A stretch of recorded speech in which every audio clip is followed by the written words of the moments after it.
오늘 말씀 사사기 6장 33절부터 40절까지의 말씀입니다. 그때 미디안과 아말렉과 동방 사람들이 다 함께 모여 요단강을 건너와서 이스라엘 골짜기에 진을 친지라. 여호와의 영이 기드온에게 임하시니 기드온이 나팔을 불매 아비에셀이 그의 뒤를 따라 부름을 받으니라. 기드온이 또 사자들을 온 므낫세에 두루 보내매 그들도 모여서 그를 따르고 또 사자들을 아셀과 스불론과 납달리에 보내매 그 무리도 올라와 그를 영접하더라.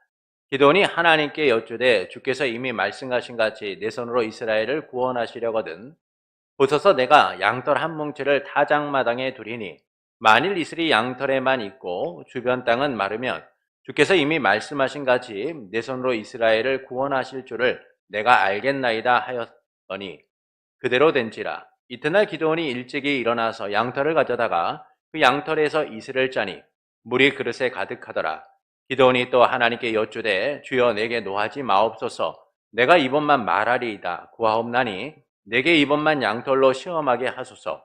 원하건대 양털만 마르고 그 주변 땅에는 다 이슬이 있게 하옵소서 하였더니 그 밤에 하나님이 그대로 행하시니 곧 양털만 마르고 그 주변 땅에는 다 이슬이 있었더라. 아멘. 믿음의 불씨는 언제나 의심과 회의를 갖도록 만듭니다. 그래서 세상은 우리의 믿음을 흔들며 세상의 것으로 채우라고 요구를 하죠. 눈에 보이는 것만을 바라보도록 요구합니다. 그러나 성도는 약속 위에 살아가는 자들입니다. 모든 것이 불확실한 세상에서 오직 확실한 약속을 붙들고 살아가는 이들이죠. 그래서 우리의 믿음은 헛되지 않으며 분명한 거예요. 하나님께서는 약속하신 바를 반드시 이루시니까요. 이 믿음으로 언제나 하나님의 약속 위에 사는 성도 여러분을 예수님의 이름으로 축복합니다. 지난주 우리는 하나님만이 참 하나님이심을 함께 나누었습니다. 하나님께서는 기드온에게 그의 아버지에게 있는 바알의 제단을 헐고 그 곁에 아세라상을 찍은 후 제단을 쌓고 번제를 드리라 라고 하시죠. 이에 기드온은 10명의 종을 데리고 사람들을 피해 밤에 몰래 행하게 됩니다. 그리고 다음날 성읍 사람들은 이 일이 기드온 일이 한 일임을 알고 기드온의 아버지 요아스에게 찾아가 기드온을 반드시 죽여야 한다라고 이야기하죠. 그러자 요아스는 바울이 과연 신이라면 그가 자신을 위하여 싸울 것이다 라고 합니다. 이는 우리 하나님이 참 하나님이심을 알려주고 있는 거예요. 기드온이 바알의 제단을 헐고 아세라상을 찍은 일은 참된 회복을 위한 내적 개혁을 이야기해주고 있는 겁니다. 곧 하나님이 그 자신을 위해 싸우시는 참된 하나님이심을 드러내시기 위함인 것이죠. 그래서 하나님을 대적하는 성읍 사람들과 달리 기드온과 그의 아버지 요아스는 하나님의 편에서 싸우는 모습을 보여주고 있는 거예요. 그것은 누가 진짜 신인가, 누가 진짜 하나님인가를 우리에게 알려주고 있는 겁니다. 특히 요아스가 성읍 사람들을 향하여 바알이 과연 신이라면 그가 자신을 위하여 싸울 거라라고 하는 것은 역설적으로 바알은 신이 아니며 그 자신을 위해 싸울 수 없는 무능한 자다라는 사실을 이야기해주고 있는 것이죠. 그러면서 하나님께서는 참 하나님이시며 자기 백성을 위하여 또한 자기 자신을 위하여 싸우실 수 있는 분이다라는 사실을 말씀해주고 있는 거예요. 그리고 본문은 이제 하나님의 영이 기드온에게 임한 말씀입니다. 미디안과 아말렉 동방 사람들이 연합군을 형성하여 이스라엘 골짜기에 진을 치게 됩니다. 그때 하나님의 영이 기드온에게 임하자 기드온은 나팔을 불어서 아비에셀 사람들이 자기를 따르게 하죠. 또한 기드온은 전령을 온 므낫세, 아셀, 스불론, 납달리에 보내 자기를 따르도록 만듭니다. 그러나 기드온은 하나님께서 이미 말씀하신 것 같이 내 손으로 이스라엘을 구원하시려거든 표적을 보여달라라고 이야기해요. 양털 한 뭉치를 타작마당에 둘 것이니 양털만 이슬이 있고 주변 땅은 마르면 그것이 하나님의 뜻인지 알겠다라고 합니다. 그리고 이튿날 그 일이 그대로 되자 기드온은 이번만 시험하게 해달라라고 하면서 양털은 마르고 주변 땅은 젖으면 그것이 하나님의 뜻이다라고 인정하겠다라고 하죠. 이 요구에 하나님은 그대로 행하세요. 이를 통해서 말씀하시는 바는 무엇일까요? 서로 간의 신뢰가 흔들릴 때에 관계를 지속하는 일은 어렵습니다. 금이 간 신뢰는 서로를 포기하도록 만들죠. 기드온의 첩에게서 태어난 아비멜렉은 기드온의 죽음 이후에 그의 외가였던 세겜을 찾아가 함께 권력을 잡자라고 제안을 하게 됩니다. 기드온의 아들 70명이 다스리는 것보다 나 한 사람이 다스리는 게 더 낫지 않겠습니까? 당신보다 나는 혈육 아닙니까? 그러니 나 좀 밀어주십시오 라고 이야기해요. 이 말에 아비멜렉의 외삼촌들이 모든 세겜 사람들에게 이 말을 전하고 그들이 이를 좋게 여겨서 군자금을 대게 됩니다. 아비멜렉에게 은 70개를 전달하게 되죠.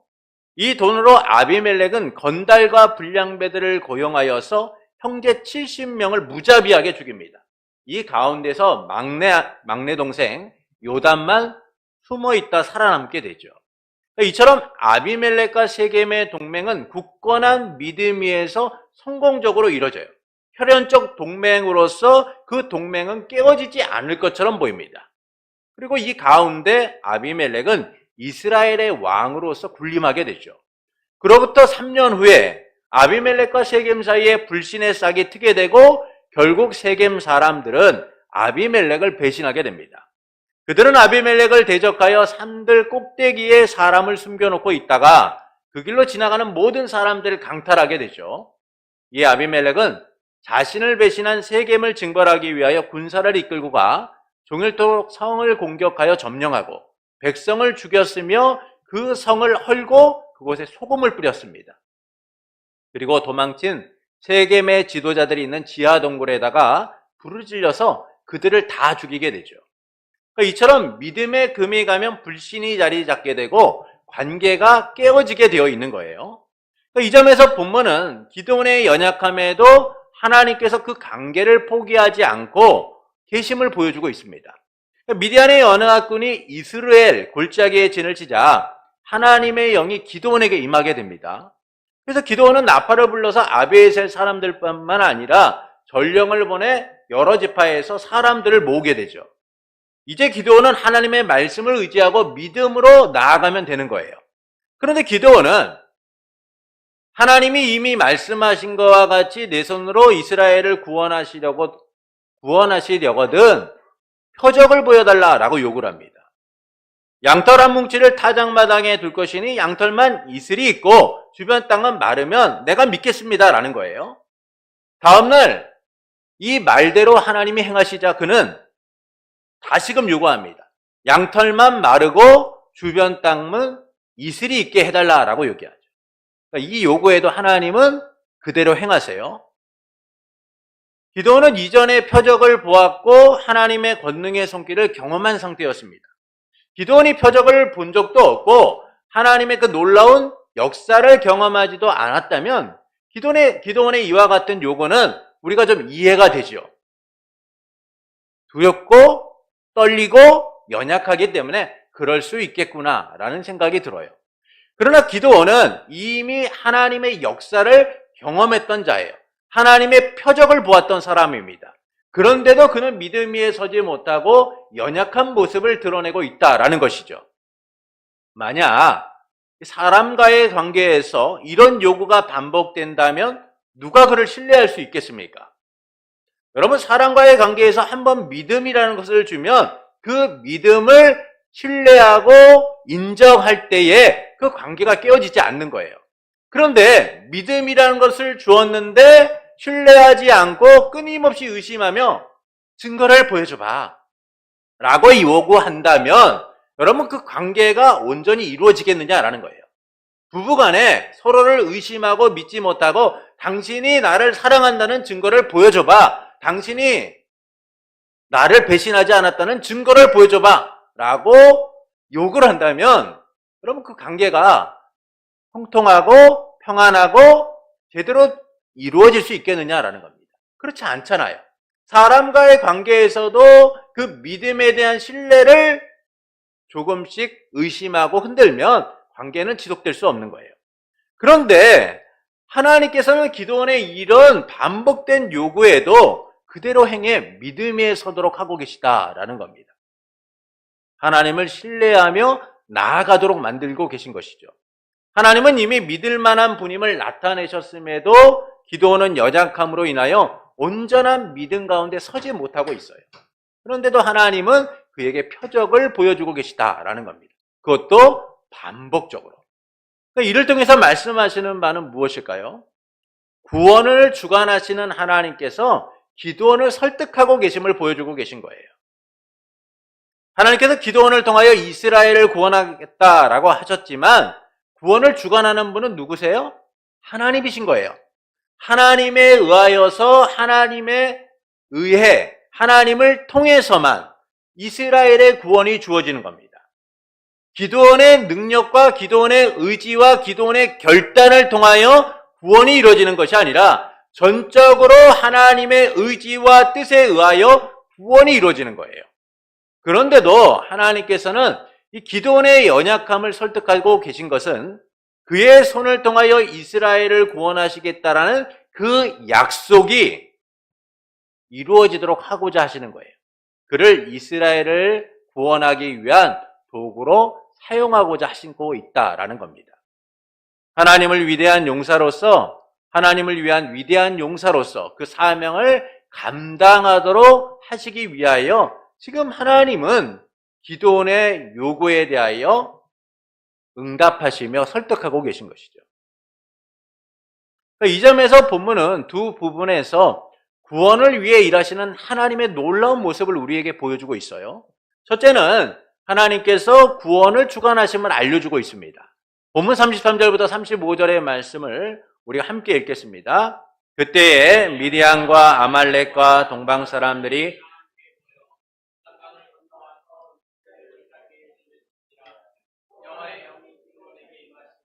기드온이 나팔을 불매 아비에셀이 그의 뒤를 따라 부름을 받으니라. 기드온이 또 사자들을 온 므낫세에 두루 보내매 그들도 모여 그를 따르고 또 사자들을 아셀과 스불론과 납달리에 보내매 그 무리와 올라와 그를 영접하더라. 미디안의 연합군이 이스라엘 골짜기에 진을 쳤어요. 그때 하나님께서 하나님의 영이 기드온에게 임하게 됩니다. 여기서 임한다라는 말은 옷을 입힌다라는 의미인 거예요. 옷을 입힌다. 이것은 하나님께서 기드온에게 사명을 감당할 수 있도록 능력을 입히셨다라는 이야기예요. 곧 하나님께서 기드온을 척박한 상황과 현실 가운데 내던지신 것이 아니라 그가 이기고 승리할 수 있도록 능력을 주셨다라는 사실을 이야기해주고 있는 겁니다. 그가 사명을 감당하고 이스라엘을 구원할 수 있도록 하나님은 기드온에게 능력을 더하신 것이죠. 그렇기 때문에 그가 나팔을 불자 아비에셀 사람들이 뒤를 따랐고 그가 전령을 보내자 온 므낫세와 아셀과 스불론과 납달리의 사람들이 그를 따랐다라고 이야기해주고 있는 거예요. 연약함을 드러내며 사람의 시선을 피하였던 기드온은 이제 사람을 모아서 하나님의 구원을 이루는 위대한 용사로서 부름을 받게 된 거예요. 이는 기드온의 탁월함이나 그의 강한 의지를 보여주는 것이 아니라 구원이 하나님의 주권 가운데, 하나님의 주도하신 가운데 있다라는 사실을 보여주고 있는 것이죠. 하나님께서 기드온에게 그분의 영을 입히셔서 사명을 감당할 수 있도록 하셨다라는 겁니다.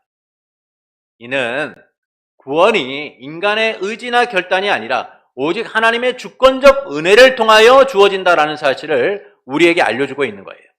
또한 우리가 부르심을 입고 사명을 감당하는 것이 우리의 능력이 아니라 전적으로 하나님의 주권적 능력 아래 있다라는 사실을 말씀해주고 있는 거예요. 이야기는 오늘도 하나님의 백성으로 살아가고 있는 우리의 삶이 세상을 홀로 외롭게 살아가고 있는 것이 아니라 하나님의 능력 가운데, 하나님의 붙드신 가운데 살아가고 있다라는 사실을 알려주고 계신 것이죠. 그러니까 이처럼 구원의 주체는 하나님이시며 우리는 그분의 도구로서 사용되고 있다라는 거예요. 그래서 하나님께서는 부족하고 연약한 우리를 광야 같은 세상에 내던져 우리의 힘으로 극복하고 이기도록 만드시는 게 아니라는 겁니다. 우리가 싸워 이길 힘을 주셔서 그 사명을 감당하도록 만드시는 거예요. 오직 하나님의 능력으로 싸우도록 하시는 겁니다. 이를 우리는 예수님께서 승천하시며 제자들에게 하신 말씀을 통하여 확인할 수 있어요. 사도행전 1장 8절의 말씀을 우리 함께 읽겠습니다. 오직 성령이 너희에게 임하시면 너희가 권능을 받고 예루살렘과 온 유대와 사마리아와 땅끝까지 이르러 내 증인이 되리라 하시니라.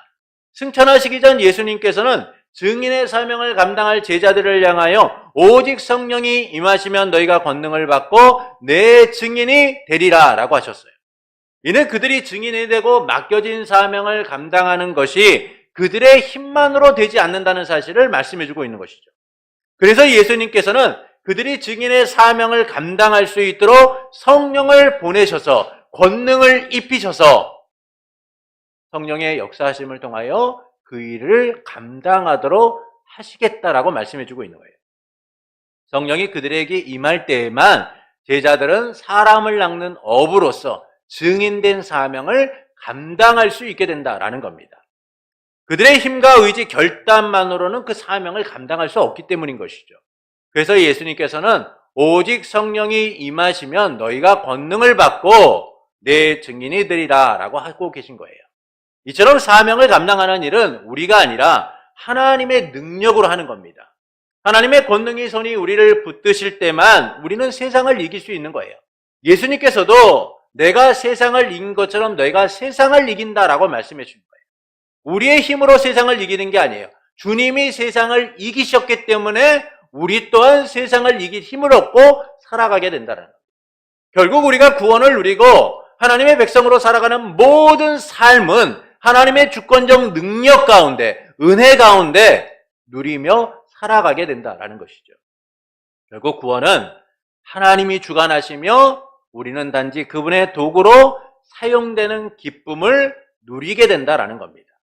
하나님이 이루실 역사적 구원의 현장에선 그 자체만으로도 우리의 기쁨은 어떤 것과 비교할 수 없는 기쁨을 누리게 된다라는 거예요.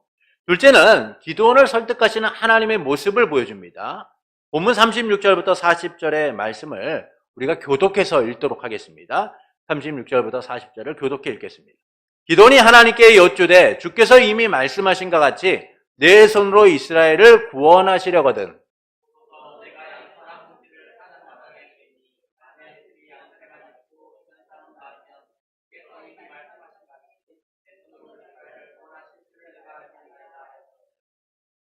그대로 된지라 이튿날 기드온이 일찍이 일어나서 양털을 가져다가 그 양털에서 이슬을 짜니 물이 그릇에 가득하더라.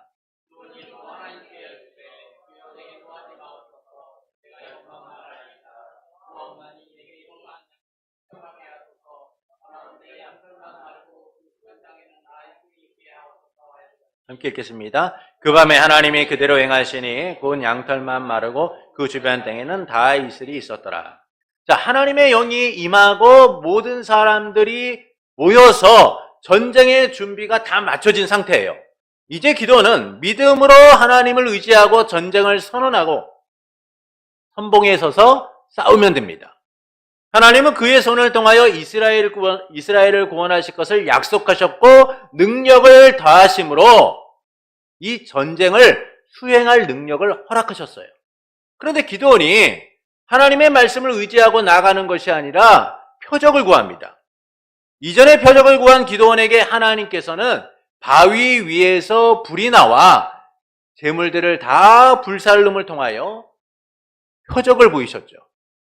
이 때문에 기드온은 하나님의 사자를 대면하였다라고 하면서 죽음의 공포에 떨게 됩니다. 그때 하나님께서 안심하라 두려워하지 말아라 죽지 아니하리라 라고 하시며 그에게 평강을 선언하세요. 그래서 기드온은 제단을 쌓고 여호와 샬롬 하나님의 평강이시다라고 선언하게 됩니다. 그러니까 이처럼 기드온은 이미 표적을 통하여 하나님이 어떤 분이신지를 경험한 상태예요. 하나님이 그의 삶 가운데 얼마나 놀라운 역사를 이루셨는지를 그는 이미 보았습니다. 그렇다면 그는 이 현실과 두려움을 극복하고 평강을 주신 하나님을 의지하고 믿음으로 싸워 나아가면 되는 거예요. 그런데 기드온은 하나님의 약속을 따라 믿음으로 나아가지 못합니다. 하나님의 영이 임하여 사명을 감당할 힘을 얻고 백성들이 자기 앞에 보이는 놀라운 현실을 경험했지만 다시 표적을 구하고 있는 거예요. 주께서 이미 말씀하신 것 같이 내 손으로 이스라엘을 구하시려거든. 표적을 보여달라라고 이야기하죠. 이 얼마나 오만방자한 이야기입니까? 하나님이 표적을 보여주시지 않는다면 내 손으로 이스라엘을 구원하는 일이 없다라는 거예요. 그래서 그가 조건적으로 얘기하는 거예요. 내 손으로 이스라엘을 구원하시려거든. 하나님 정말 내 손으로 이스라엘 구원하기를 원하십니까? 그렇다면 표적을 보여주세요. 안 보여주면 나 못하겠습니다. 사실 이 기도원의 입장에서는 얼마나 두렵고 떨리겠어요. 사실 우리도 이런 전장의 선봉에 서라라고 한다면 말할 수 없이 두렵고 떨릴 거예요. 그래서 뭔가 지푸라기라도 잡고 싶은 마음이 들어서 하나님 앞에, 하나님 정말 저를 통하여 구원하시려거든 뭔가 좀 보여주십시오. 확신을 할 수 있도록 주십시오라는 그런 기도가 나올 수밖에 없는 거예요. 이 점에서 기도원의 마음이 10분 이해가 됩니다. 그러나 하나님이 보시기에 그 모습은 어떤가요? 믿음이 없는 모습이죠. 연약한 모습이죠. 여전히 하나님을 신뢰하지 못하는 모습인 거예요. 그런데 하나님이 책망하지 않으세요. 야, 내가 너한테 표적 안 보여줬어? 내가 너에게 권능을 안 입혀줬어? 내가 너에게 어떤 일을 행했는데 너 이 자세가 뭐야? 하나님이 그렇게 말씀하지 않았어요. 온전히 하나님을 신뢰하지 못하고 연약함을 드러내고 있음에도, 현실적 두려움에 머뭇거리고 있음에도 불구하고 하나님은 책망하지 않고 그의 요구대로 표적을 보이세요. 왜 그러신가요?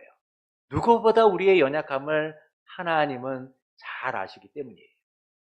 그래서 양털 한 뭉치를 타작마당에 둘 때 이슬이 양털에만 있고 주변 땅은 마르게 해달라라는 그의 요구대로 행하십니다. 또한 기도원이 하나님 노하지 마십시오. 이번만 하나님 시험하겠으니 양털만 마르고 주변 땅은 마르지 않게 해달라라는 그 요구에도 하나님은 그대로 행하세요. 이처럼 하나님께서는 하나님을 온전히 신뢰하지 못하고 표적을 구하는 기도원의 요구를 들어주심으로 그를 설득해가고 있는 거예요. 그의 연약함 가운데 확신을 주셔서 믿음 위에 서도록 하고 계신 것이죠. 기도원의 요구를 하나님은 그대로 행해 하나님이 그를 부르시고 약속을 신실하게 이행하시는 분임을 알려주고 계신 거예요. 그래서 그가 하나님이 부르신 사명자로서 믿음 위에 서도록 만드시는 거예요. 약속 위에 서도록 설득하고 계신 거예요. 하나님이 부르신 목적을 따라 사명자로서 이스라엘을 구원할 위대한 도구로서 서도록 하나님은 설득하고 계신 거예요. 이처럼 하나님께서는 언제나 부족하고 연약한 우리를 설득하여서 그분의 뜻을 따라 살아가도록 만드시는 거예요. 때론 겁 많고 때론 완악하며 때론 하나님의 말씀과 다른 길을 가고자 하는 우리를 하나님은 오늘도 설득하시며 하나님이 원하시는 뜻 가운데 하나님이 원하시는 그 수준 가운데 서도록 우리를 이끌어 가시는 것이죠. 우리는 이미 아브라함의 사례를 통하여 하나님이 한 인생의 삶을 얼마나 놀랍게 설득하시며 믿음 위에 서도록 만드시는가를 우리는 창세기를 통하여 보았어요. 그리고 이런 하나님의 설득하심은 어떤 특정한 한 사람이 아니라 하나님의 택하신 모든 자들을 통하여 나타나고 있다는 거예요. 이스라엘의 해방을 꿈꾸다 이집트의 관리를 죽인 일이 들통나 미디안 광야로 도망친 모세는 그의 나이 80세에 하나님의 부르심을 받게 됩니다. 하나님께서 호렙산, 시내산에서 그를 불러 이스라엘 백성을 구원하실 것을 말씀하시죠. 그를 이집트 왕에게 보내 이스라엘 백성을 이집트에서 인도하여 낼 것이다 라고 하세요. 이 놀랍고 위대하신 부르심 앞에 모세는 감격하고 하나님의 부르심 앞에 감사하며 응답한 게 아니에요. 변명하기 시작합니다. 책임을 회피하기 시작하죠. 그래서 자기가 누구이기에 이스라엘 자손을 이집트에서 인도하여 내겠느냐라고 변명을 해요. 그때 하나님께서 내가 너와 함께 할 것이다 라고 말씀하십니다. 그러자 모세는 이스라엘 자손이 너희 조상의 하나님의 이름이 무엇이냐라고 물으면 내가 그때 뭐라고 대답합니까? 라고 또 물어요. 하나님께서는 나는 스스로 있는 자다 라고 말씀하시죠. 그런데 모세는 이런 하나님의 설득에도 뜻을 굽히지 않고 그들이 나를 믿지 않고 내 말을 듣지 않고 여호와께서 내게 나타나지 않았다라고 말하면 야, 너 하나님이 나타났다는 게 거짓말이지? 라고 말하면 어떻게 합니까? 라고 얘기하죠. 이 하나님은 세 가지 이적을 통해 믿도록 하시겠다라고 말해요. 지팡이가 뱀이 되고 손이 나병이 생겼다 치유되고 나일 강물이 피가 되는 그 이적을 모세에게 보이심으로 그들 또한 그 이적을 통하여 믿도록 하시겠다라고 말씀하세요. 이처럼 하나님께서는 모세에게 그에 따른 능력도 주시고 부르심에 순종할 수 있도록 설득하고 계신 거예요. 그러나 모세는 여기서 한술 더 떠서 이렇게 얘기합니다. 저는 원래 말을 잘 못해요. 입이 뻣뻣하고 혀가 굳어서 저는 말을 못합니다. 보내셔도 소용이 없어요 라는 것이죠. 그러면서 보낼 만한 자를 보내십시오라고 얘기해요. 그러자 하나님께서 내 형 아론이 있지 않느냐, 그가 너를 대신하여 백성에 말할 것이다 라고 얘기합니다. 이후에 모세는 하나님의 부르심을 따라 순종의 발걸음을 띄게 되죠. 하나님의 권능을 힘입어 당당히 구원의 사역을 위한 도구로서 이집트로 향하게 되는 거예요. 이처럼 하나님께서는 연약한 자들을 설득하여 언제나 구원 사역을 위한 도구로 사용하셨어요. 여러분, 우리가 성경에서 하나님의 사람들이 정말 우리가 생각하는 것처럼 탁월하고 위대하고 우리가 범접할 수 없는 그런 삶을 살았느냐 살펴보면 그렇지 않아요. 우리와 같이 똑같이 연약하고 우리와 같이 똑같이 부족하고 우리와 같이 쉽게 넘어지는 그런 존재예요. 그런데 하나님은 그런 인생 하나하나를 그대로 내버려 두시는 것이 아니라 오늘도 설득하시고 내일도 설득하시고 우리의 삶이 하나님의 뜻 가운데 나아가도록 설득시켜서 하나님이 원하시는 믿음의 자리 가운데 서도록 만드시는 거예요. 그들이 대단하고 탁월하기 때문이 아니라 연약하고 부족함을 아시는 하나님께서 긍휼과 자비로서 그들을 설득하여 백성답게 살아가도록 만드시고 계시다는 거예요.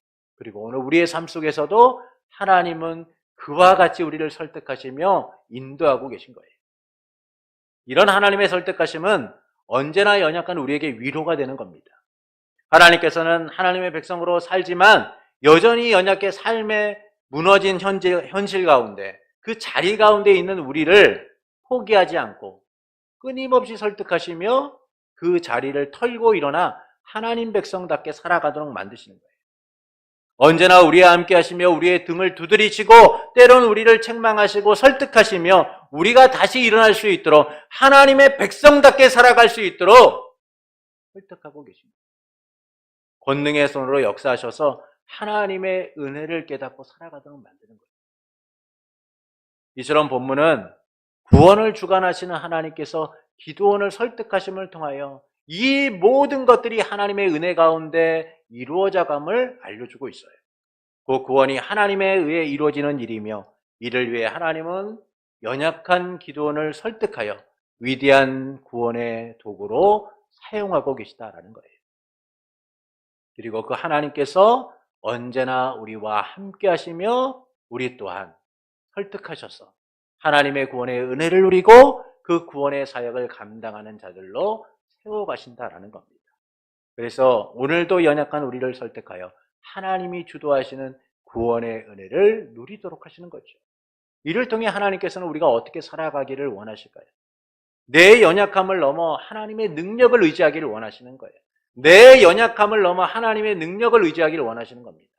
하나님의 부르심에는 한계가 없어요. 오직 그분은 뜻하신 바를 이루실 수 있는 능력밖에 없으신 분이에요. 그래서 우리처럼 실패를 염두에 두거나 현실적 한계를 생각하실 필요가 없으세요. 오직 뜻하신 바대로 그 뜻을 행하시는 그런 분이신 거예요. 그래서 우리는 한계가 없이 모든 것을 행하시는 하나님의 손에서 하나님 나라 백성으로 살아가게 되는 겁니다. 그분의 위대하신 통치를 누리며 살게 되는 것이죠. 하나님은 우리의 연약함 속에서도 우리를 그분의 능력으로 붙들고 계시기 때문이에요. 그래서 우리는 내 연약함의 한계만을 보아서는 안 되는 거예요. 내 연약함을 넘어 하나님의 능력을 의지하는 삶을 살아가야 하는 겁니다. 하나님이 하실 위대한 일들을 기대해야 하는 것이죠. 하나님을 신뢰함으로 약속 위에 살아가는 이들이 되어야 하는 거예요. 그러나 우리는 하나님의 능력을 의지하지 못하고 내 연약함만을 바라볼 때가 많아요. 현실의 문제만을 바라보며 연약함의 허점에 빠질 때가 많아요. 그것은 하나님의 능력을 의지하지 않고 내 한계만을 보기 때문이에요. 나의 한계, 현실의 한계, 문제의 한계, 그런 한계만을 보기 때문에 하나님의 능력을 그 한계 속에서 판단하게 되는 거예요. 그래서 내 연약함에 발목이 잡힌 채 하나님의 능력을 향해 나아가지 못하게 되는 겁니다. 가나안 땅을 앞에 둔 이스라엘 백성은 12정탐꾼을 보내요. 그런데 그들이 40일간 이스라엘을 정탐하고 돌아와 전한 소식은 이스라엘 전체를 충격에 빠지도록 만듭니다.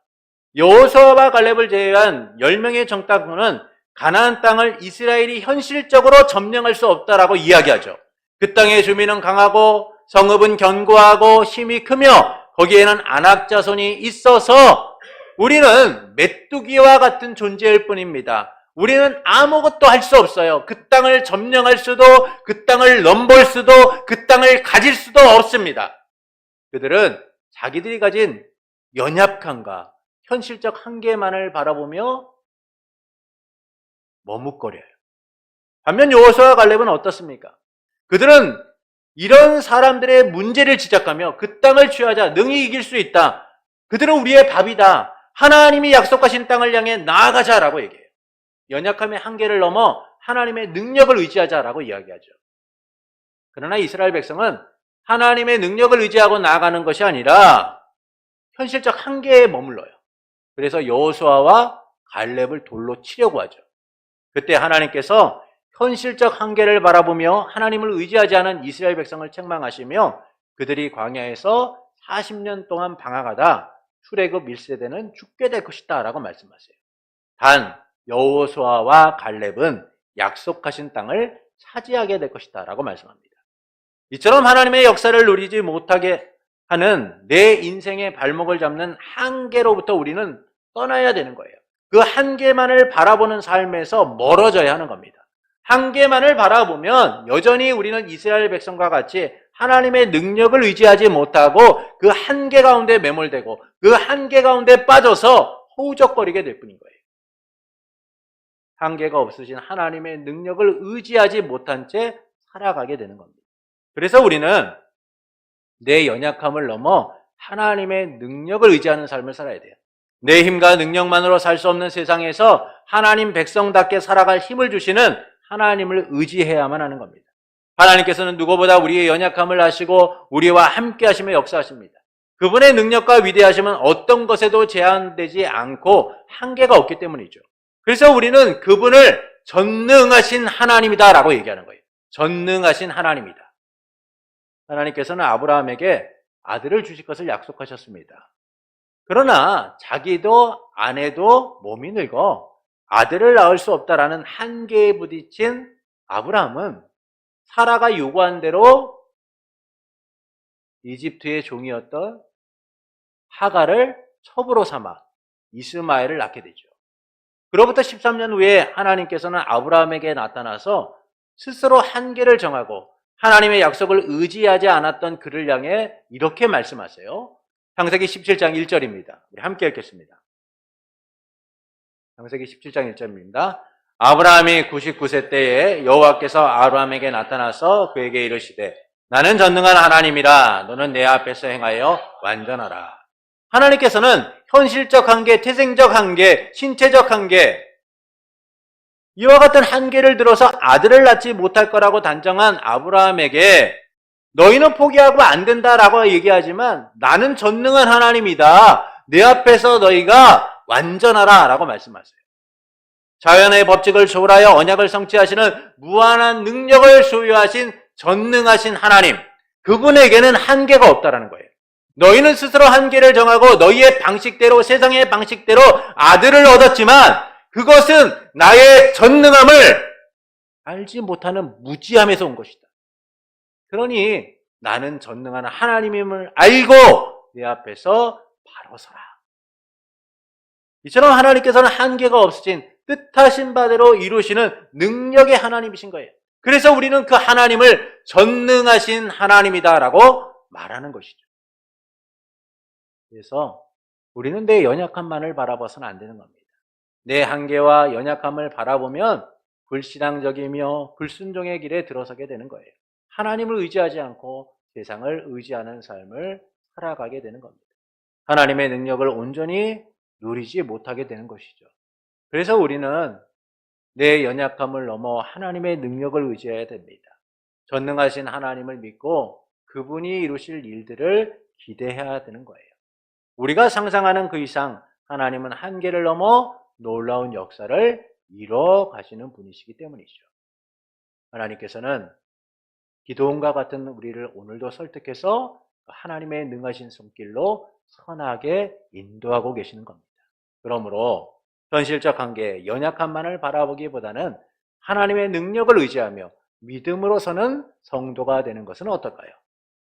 전능하신 하나님을 바라보며 현실의 장벽을 넘어 날마다 믿음으로 승부하는 성도가 되시는 것은 어떨까요? 사랑하는 성도 여러분, 미디안의 연약군이 형성되어 이스라엘 골짜기에 진을 치자 하나님의 영이 기드온에게 임하게 되고 기드온은 백성들을 불러 모으게 됩니다. 그러나 기드온은 하나님께서 이미 말씀하신 것과 같이 내 손으로 이스라엘을 구원하시려거든 표적을 보여달라라고 요구하죠. 하나님은 그의 요구에 2번이나 표적을 보이십니다. 이는 구원을 주관하시는 하나님께서 기드온을 설득하심을 알려주는 거예요. 그래서 본문은 두 부분에서 구원을 위해 일하시는 하나님에 대하여 말씀합니다. 첫째는 하나님께서 구원을 주관하시는 분임을 알려주고 있는 것이죠. 하나님의 영이 기드온에게 임했다라는 것은 그가 사명을 감당하고 그 일을 감당할 능력을 하나님으로부터 부여받았다라는 사실을 알려주는 거예요. 이는 구원이 인간의 의지나 결단으로 이루어지는 것이 아니라 전적으로 하나님의 주권적 능력 속에서, 은혜 속에서 이루어짐을 알려주고 있는 겁니다. 둘째는 기드온을 설득하시는 하나님을 보여주고 계세요. 표적을 구하는 기드온의 요구에 하나님은 책망하시지 않고 그의 요구대로 행하십니다. 그래서 연약하고 부족하며 여전히 흔들리는 믿음 가운데 있었던 기드온을 설득하여 믿음 위에 서도록 만드시는 거죠. 하나님이 부르신 목적을 따라 사명자로서 이스라엘을 구원할 도구가 되도록 설득하고 계신 거예요. 이처럼 본문은 구원을 주관하시는 하나님께서 기드온을 설득하심을 알려줘요. 곧 구원이 하나님에 의하여 이루어지는 일이며 이를 위해 하나님은 여전히 연약한 기드온을 설득하여 위대한 구원 사역의 도구로 사용하고 계심을 알려주고 있는 겁니다. 이를 통해 하나님께서는 우리가 어떻게 살아가기를 원하실까요? 내 연약함을 넘어 하나님의 능력을 의지하는 자들이 되기를 원하시는 거예요. 그러나 우리는 하나님의 능력을 의지하지 못하고 내 연약함만을 바라볼 때가 많죠. 현실적 한계, 삶의 한계, 내 한계, 많은 한계들을 되짚어 보면서 하나님의 능력을 의지하지 못하며 살아갈 때가 많아요. 그것은 하나님의 능력을 의지하지 않고 끊임없는 한계들만을 바라보기 때문이에요. 물질적 한계, 현실적 한계, 여러 한계들만을 되짚어 보며 살아가기 때문인 겁니다. 그렇기 때문에 하나님의 능력을 바라보지 못하는 것이죠. 그래서 하나님께서는 하나님의 능력을 의지하지 못하고 현실적 한계 가운데 살아가는 우리를 향하여 그 연약함의 한계를 넘어 하나님의 능력을 의지하기를 원하시는 거예요. 그분은 전능하신 분이기 때문인 겁니다. 그분은 무엇이든 할 수 있는 능력이 있으신 분이에요. 할 수 있거든이 무엇이냐? 믿는 자에게는 능치 못할 일이 없느니라 라고 말씀하시는 그 하나님께서 오늘도 우리의 삶 가운데 역사하시며 설득하고 계신 거예요. 그래서 우리는 하나님이 하실 위대한 역사를 바라봐야 하는 겁니다. 그러므로 현실적 한계의 연약함만을 바라보기보다는 하나님의 능력을 의지하며 믿음으로 서가는 성도가 되시는 것은 어떨까요? 전능하신 하나님을 바라보며 현실의 장벽을 넘어 날마다 믿음으로 서가는, 믿음으로 승부하는 성도가 되시는 것은 어떨까요? 그때 우리는 보게 될 겁니다. 우리의 삶에 역사하시는 하나님의 위대하신 능력을 경험하게 될 거예요.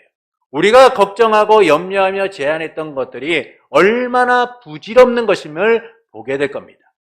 전능하신 하나님, 우리와 함께 하시며 지금도 역사하시는 하나님을 경험하게 될 것이니까요.